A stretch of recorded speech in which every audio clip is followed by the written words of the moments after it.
Bueno, vamos a charlar un poco de lo que ha sido esta marcha federal, de la situación que se está viviendo a nivel nacional, de la posición de los distintos gremios. Está con nosotros Pedro Ayúgar, de SADOP Nacional. Gracias por venir, Pedro. ¿Qué tal? ¿Cómo te va? Bueno, ¿cómo analizás lo que está sucediendo y bueno, lo que fue la marcha del viernes? Sin lugar a dudas que una marcha muy convocante, donde casi todas las centrales de trabajadores, para no decir todas, estuvieron plegadas bajo un mismo reclamo a pesar de las diferencias, lo decía Pablo Olio recién.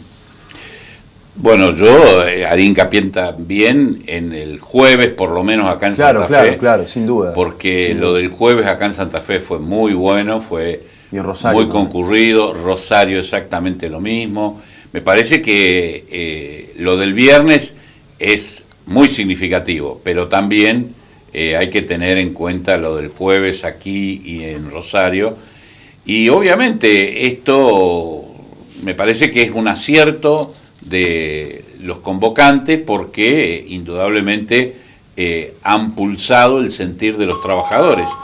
Me olvidé de... No hay problema, dice, tranquilo. ¿Querés atender? Atender. Sí. Decile, mirame por cable diario que estoy en vivo. No. Acaba de sonar un taladro, realmente. Sí, estaba taladrando la puerta al lado y En el primer bloque son un taladro, imagínate. Bueno, como decía, lamentablemente creo que el gobierno está haciendo hasta el momento una mala lectura de lo que ha significado la movilización en términos generales, pero la CGT también tiene que hacer una lectura de todo esto porque indudablemente, salvo que haya renunciado a ser la conductora, a ser la representante del conjunto de los trabajadores, la CGT tiene que pensar seriamente que para representar a todos los trabajadores, a todo lo que están reclamando los trabajadores, tiene que estar más cerca de la plaza que del despacho de Triaca. ¿Qué está pasando con la CGT? Y ahora CGT unificada, muy laxa, muy suave, digamos, para lo que, según escuchábamos, lo que fue, por ejemplo, la expresión de la CTA y en general casi todos los gremios. De la cual SADOP es parte, ¿no? Sí, nosotros somos parte. Nosotros no votamos esta conducción porque nos retiramos junto con la Corriente Federal, pero somos parte de la CGT, no pensamos irnos. Creo que a la conducción de la CGT le está sufriendo lo que un amigo mío le dice adanismo, ¿no? Ajá. Que cree que la historia empieza cuando llegan ellos o llega él. Entonces se creen adanes y la historia de la movilización de los sindicatos, de los trabajadores y demás, no empieza ahora, no empieza cuando ellos fueron elegidos.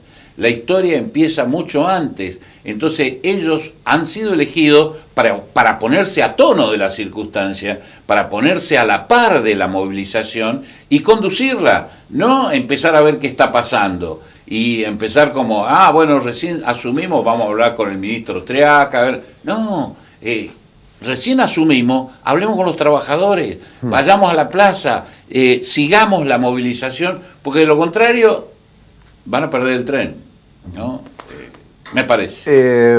A ver, yo siempre digo que es un error hablar de cuánto de político tuvo, porque indudablemente toda manifestación es absolutamente política, pero se habló mucho también en este último tiempo de algunas expresiones y algunos representantes políticos partidarios que estaban en la plaza. El caso de Udu, Zabate, la que, bueno, tienen sus movimientos, o el caso de Miles, Recalde. ¿Cuánto crees que significa que estos sectores estén dentro de estas movilizaciones? ¿Y crees que realmente significa algo o es una participación como cualquier otra?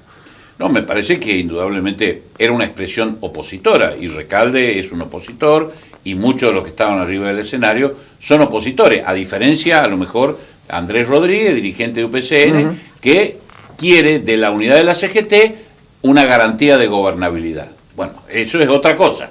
Me parece que los que estábamos en la plaza no nos sentíamos ni siendo golpistas, ni desestabilizadores, ni poniendo palos en la rueda, pero netamente opositores. Y netamente opositores expresándonos como opositores y expresándonos dentro de la normativa constitucional que permite a cualquier sector expresarse libremente y bueno, así nos expresamos. Eso significa que coincidimos con Recalde, bienvenido sea Recalde. Palo Oliver, bienvenido Palo Oliver. Mañana viene Tutankamón, bienvenido. El tema es que nosotros los trabajadores tenemos autonomía. No le vamos a preguntar ni a Recalde, ni a Palo Oliver, ni a Tutankamón si nos vamos a expresar para un lado o para el otro. Esta es la verdad de la historia. El que puede pensar que nosotros decidimos este tipo de acciones porque el peronismo nos dice que tenemos que hacer, no sabe lo que es la conducción del peronismo. Hoy por hoy el peronismo no puede decidir si abre la puerta o cierra la puerta de su sede, porque en realidad está, como quien dice, esclerosado, está enervado en un sinfín de internas que ojalá salga adelante cuanto antes, pero creo que los trabajadores aquí hemos decidido con absoluta autonomía y nos expresamos en contra de una política, acá viene el término, claro, en contra de una política que netamente nos perjudica, porque el tarifazo nos perjudica, porque el que no se abran las paritarias nos perjudica, porque la inflación nos perjudica, y entonces lógicamente nos expresamos en contra de esa política económica que no nos conviene, que nos perjudica, es una función de intereses. El peronismo, me da la impresión, digo, después de verlo de la plaza y demás, que el sindicalismo está haciendo el esfuerzo de mirar el presente y el futuro, y el peronismo todavía se quedó atrapado en una discusión para atrás, digo, y me parece que la división en el peronismo fue la misma que tuvieron las centrales trabajadoras, porque ¿cuál era la visión que tenían de los 12 años que pasaron, digamos? De alguna manera, ¿qué visión tenía el sindicalismo? Terminó rompiendo tanto a la CTA como a la CGT. En la plaza, escucharlo a Micheli, escucharlo sobre todo a Yasti, me parece el tipo hoy de los más lúcidos a nivel de conducción planteando esto, decir, bueno, de los que hablaron por lo menos. Por lo menos de los que hablaron, ¿no? Miró para adelante, planteándolo, que hay cosas que los dividen, y claramente los dividen, está claro que hay cosas que dividen al sindicalismo. La construcción de la unidad, también me pregunto, ¿no debería ser la misma que debería plantearse el peronismo? ¿O en realidad hay parte del peronismo que está muy de acuerdo con el gobierno nacional? Y es esa discusión también. Los otros días me preguntaba un político cuáles eran los términos de la unidad. Entonces nosotros dijimos, en el sindicalismo pensamos que todos adentro. Y entonces me dice, bueno, entonces nosotros deberíamos decidir lo mismo dentro del Partido Justicialista. Bueno, decidirlo, votarlo y ganarlo. Ese es el tema. Dentro del sindicalismo está decidido que la unidad se logra institucionalmente todos adentro y los que están afuera coincidiendo en la acción. Que eso es lo que pasa CGT y CTA, que no somos la misma institución, pero coincidimos en la acción. Esa es la unidad que se expresa en la plaza y en la marcha federal, que es superior a lo que podríamos decir es la unidad institucionalizada. ¿Por qué es superior? Porque de nada sirve que estemos en la misma institución si en realidad no pensamos ni actuamos lo mismo. Si estamos en distintas instituciones, pero pensamos y actuamos de la misma manera, indudablemente tenemos una acción proactiva mucho más importante y como expresión de los trabajadores mucho más contenedora. Y eso es lo importante. ¿Por qué en Santa Fe ¿por qué en Santa Fe ya lograron construir lo que todavía no se logró a nivel nacional? Y digo, creo que, una opinión mía, pero creo que gran responsabilidad tienen en esto los dos sindicatos docentes, tanto SADOP como ANSAFE, porque uno pertenece a CTA, el otro pertenece a CGT, y hace rato que hay un laburo de unidad entre los dos, pero ¿por qué en Santa Fe lograron esa unidad de CTA, CGT, junto con el resto de las organizaciones que también participaron? El otro día, hasta las pymes, del sector de las pymes y de las cooperativas y de los organismos de derechos humanos, dieron una conferencia de prensa todos juntos en Santa Fe. ¿Qué se logró hacer en Santa Fe que todavía no se está logrando a nivel nacional? Lo que vos decís es la historia. Nosotros, ANSAFE y SADOP, no empezamos a trabajar juntos y a coincidir en los hechos ayer o antes de ayer. Llevamos más de 20 años trabajando juntos. Eso tiene que ver con la historia. Y entonces, lógicamente, cuando estuvimos en la conducción de CTA y CGT, nos planteamos concretamente con lo que hoy otros sindicatos conforman también la corriente federal, los bancarios concretamente, y bueno, no puedo dejar de decirlo porque para mí es un orgullo.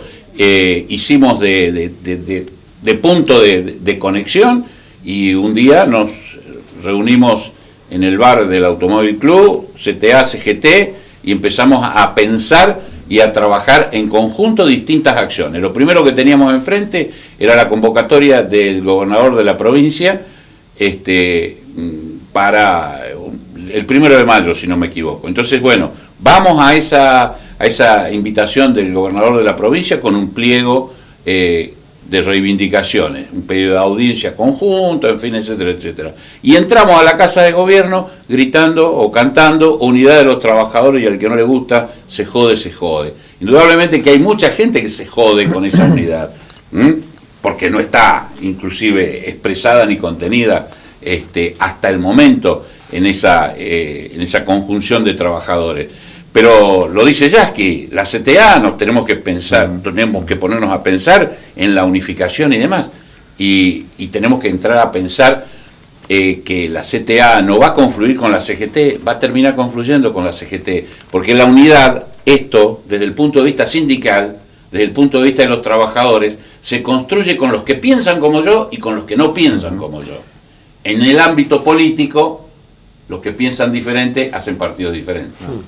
Pero, perdón, Héctor, Sí, dale, que vas a decir algo. Dale. No, me quedé varios capítulos atrás, pero quería decir además que los sindicatos docentes no pretenden tampoco darle una señal al PJ, digamos, siempre han sido muy ecuánimes a la hora de plantear sus reclamos, muchas veces muy cerca del pejotismo, otras veces muy alejados, ¿no? Tenía una pregunta que no tiene nada que ver con lo estrictamente político, sino con lo que se anunció probablemente y hasta ahora periodísticamente del cambio de la tablita de ganancias. ¿Cómo está la situación de los docentes? De hecho, si hay una situación que identificó a los gremios docentes durante la gestión pasada fue que reclamaron judicialmente por el no impuesto a las ganancias. ¿Cómo está esa situación ahora? ¿Y a qué universo de docentes afecta el impuesto? ¿Y de qué manera? Y la modificación que hubo sobre esta política tributaria de parte del gobierno de Cambiemos amplió el número de docentes que pagan impuesto a las ganancias, porque la derogación de un decreto que nos beneficiaba a aquellos que no habíamos pagado en el año 2012, significó a la postre que hoy paguemos muchos más, paguemos mucha cantidad de docentes más impuesto a las ganancias. Y obviamente ese es un elemento más que nosotros rechazamos, que nosotros en ese sentido nos une con el conjunto de los trabajadores que ven disminuido su salario en función de un impuesto que es absolutamente absurdo que se pague sobre el salario, porque está bien que se pague sobre la ganancia en algunos sectores, pero da la casualidad bonita que los docentes privados, los que trabajamos en la educación, pagamos impuestos a las ganancias, y los empresarios de la educación privada, los dueños de universidades, de la Universidad Belgrano, en fin, de todas las universidades, y los dueños de los colegios privados, por dedicarse a la educación, no pagan impuesto a la ganancia, están exentos del impuesto a las ganancias. Es decir, este es un gobierno de empresarios para los empresarios.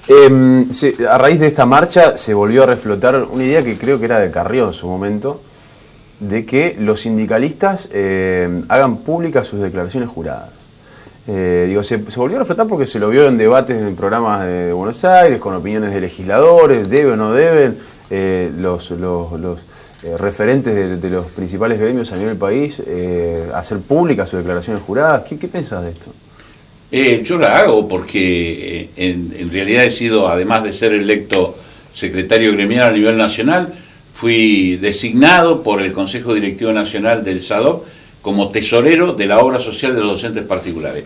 Para asumir como tesorero de la obra social de docentes particulares, tengo que presentar certificado de no tener antecedentes penales, certificado de no inhibición, declaración jurada de todos mis bienes, certificado de domicilio y el documento, porque lógicamente tengo que acreditar mi ¿Pero identidad. pensás que deberían todos presentarlo? Pero sí, seguro, porque no hay por qué ocultar, y está visto y a la clara que si le pedís la declaración jurada personal de Macri va a parecer indigente, pero es partícipe de sociedades bueno, de todo tipo, que indudablemente... Pero el presidente tiene la obligación de presentarla y es pública. No, está bien, pero te quiero decir que en lo personal, él participa de sociedades anónimas, es decir, me parece que todos deberíamos tener claro esa situación, pero además no creo que,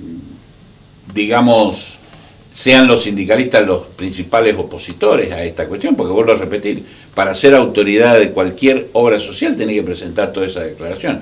Ahora, se puede mentir, seguramente, más de uno miente, pero mentir es un pecado, diría Ubaldini. Pero todos presentamos declaración jurada, hasta un monotributista. El tema es que no son públicas a veces. Salvo pero no que, son públicas, que la ley lo disponga, la FIP las tiene todas. Está bien, pero no lo puede hacer público. La FIP no puede venir mañana. Esto es la declaración jurada de Pedro Bayugar, a hacerla público. En cambio, los funcionarios, los diputados, los senadores, funcionarios políticos, gran parte de ellos, tienen la obligación, aunque no la cumplan muchas veces, no solo de presentarlo como cualquier ciudadano, sino que además se hace público. Esto es lo que se propone, digamos, que sean públicas, que las puedan conocer todos. Sí las conoce la FIP. Yo no creo que la FIP guarde el secreto. No, pero es un delito, no puede. ¿Cómo un delito? Si se trasciende la declaración jurada una cosa es que trascienda periodísticamente. Usted puede accionar contra la FIP, porque dice, este es documento que tiene que tener la FIP, no un ciudadano o un periodista. Está bien, pero el hecho de que no trascienda periodísticamente no significa que no sea pública. Si la tiene la FIP, es una institución pública.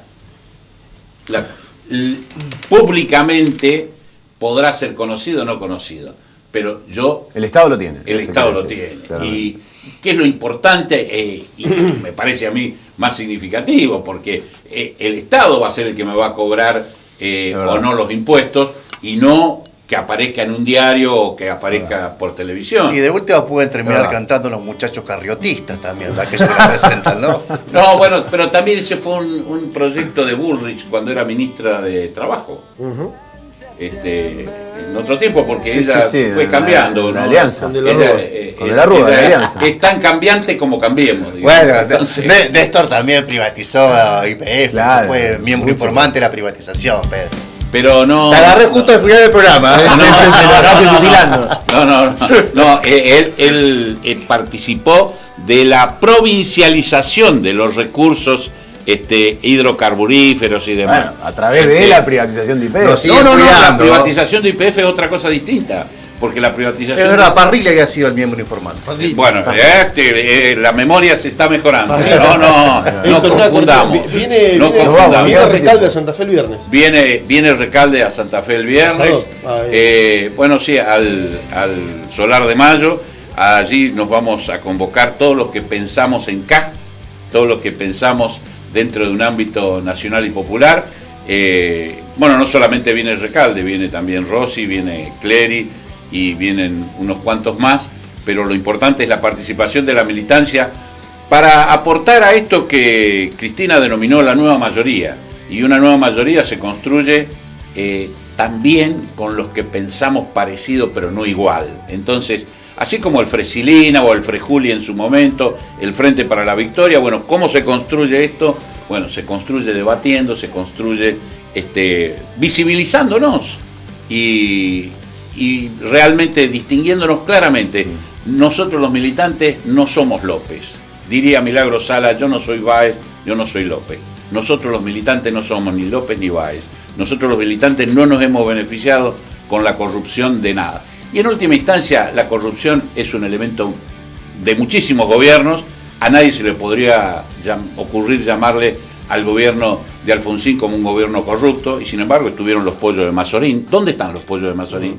¿Alguien sabe dónde están los pollos de Mazorín? Se perdieron en la historia. Y entonces no podríamos decir que el gobierno de Alfonsín es corrupto por ese tipo de cosas. ¿Hay hechos de corrupción? Seguro que hay hechos de corrupción. Lo importante es que la justicia lo investigue y se sancione. Hasta el momento no hay nadie sancionado. Lamentablemente. Porque es bueno distinguir a los corruptos de los que no somos corruptos. Nosotros los militantes no somos corruptos, y por eso tenemos todo el orgullo de participar en este sector, de debatir y de proponernos volver. Para eso hay que construir la nueva.